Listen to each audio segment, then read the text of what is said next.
Assalamualaikum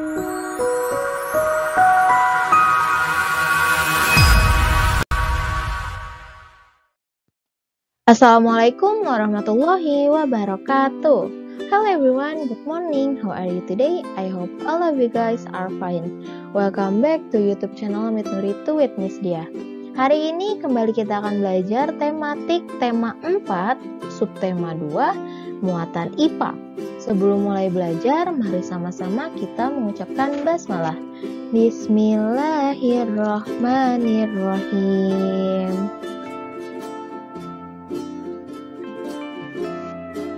Cara menghemat energi listrik. Perkembangan teknologi juga diiringi dengan penggunaan listrik. Konsumsi energi listrik juga semakin meningkat. Padahal pasokan energi listrik di Indonesia yang dihasilkan oleh pembangkit listrik belum mencukupi semua keperluan tersebut.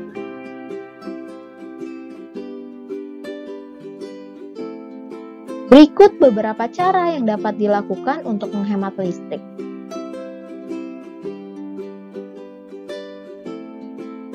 Yang pertama, membatasi waktu menonton televisi. Yang kedua, jangan biarkan pengisi daya telepon seluler atau laptop terpasang di stop kontak semalaman. Yang ketiga, mematikan kipas angin atau pendingin ruangan ketika udara sedang sejuk. Yang keempat, mengganti lampu dengan daya yang lebih kecil. Yang kelima, mematikan saklar lampu saat kondisi ruangan cukup cahaya. Yang keenam, memasang daya listrik di rumah sesuai keperluan. Yang ketujuh, menggunakan peralatan elektronik yang mempunyai daya atau watt kecil. Selanjutnya, menggunakan alat elektronik secara bergantian. Selanjutnya, dampak pemborosan listrik. Yang pertama, pemanasan global. Energi listrik yang digunakan hingga melebihi batas akan banyak menghasilkan energi panas. Energi panas dapat menyebabkan terjadinya pemanasan global. Pemanasan global akan menyebabkan naiknya permukaan air laut dan meningkatnya intensitas cuaca ekstrem. Dampak pemborosan yang kedua, ada sumber energi berkurang. Sumber energi yang digunakan untuk menghasilkan energi listrik mayoritas berasal dari bahan bakar fosil. Bahan bakar fosil merupakan sumber energi yang tidak dapat diperbarui. Semakin banyak penggunaan energi listrik, penggunaan bahan bakar fosil semakin besar. Akibatnya, cadangan bahan bakar fosil akan semakin berkurang.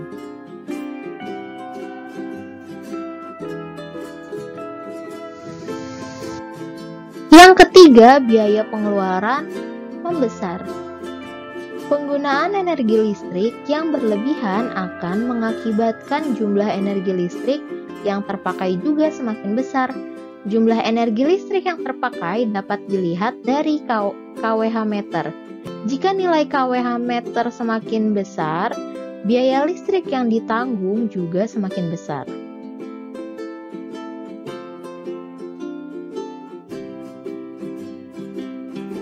Oke, selanjutnya ada tugas. Kita telah mengetahui bahwa globalisasi dapat terjadi antara lain karena adanya energi listrik. Sekarang, amatilah peralatan listrik yang menggunakan energi listrik di sekitarmu. Terbayangkah olehmu jika energi listrik itu habis dan tidak dapat diperbarui? Ayo kita belajar bagaimana cara menghemat listrik. Sekarang dibuka buku tematik halaman 70. Halaman 70 di situ ayo mengamati. Kita cermati gambar yang ada di buku berikut. Yang pertama itu apa peran energi listrik di era globalisasi saat ini? Terus tuliskan ruangan yang boros listrik di gambar tersebut ya. Di gambar tersebut yang boros listrik yang dimana? Apakah ruang kamar adik, ruang kamar kakak, ruang tengah, atau dapur, atau kamar mandi, itu. Terus, nomor 3, menurutmu apa dampak sikap hidup boros listrik bagi warga sekolah?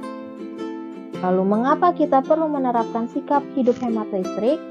Dan berikan 3 contoh sikap hidup hemat listrik yang sudah kamu terapkan dalam kehidupan sehari-hari di rumah. Silakan dikerjakan di buku tulis ya, di buku tulis biar lebih rapi, atau boleh juga di kotak yang ada di sini. Silakan dikerjakan nomor 1 sampai nomor 5. Kalau ada yang masih bingung bisa langsung ditanyakan ke Miss Dia. Dan info lebih lanjutnya akan disampaikan di grup kelas. Terima kasih. Okay, that's our lesson today. Thank you all for your attention. Kalau ada yang masih bingung atau masih ada yang ingin ditanyakan, bisa langsung japri ke Miss Dia. Kurang lebihnya mohon maaf. Mari sama-sama kita tutup pembelajaran kita pada hari ini dengan mengucapkan hamdalah. Alhamdulillahirabbil alamin. Wassalamualaikum warahmatullahi wabarakatuh.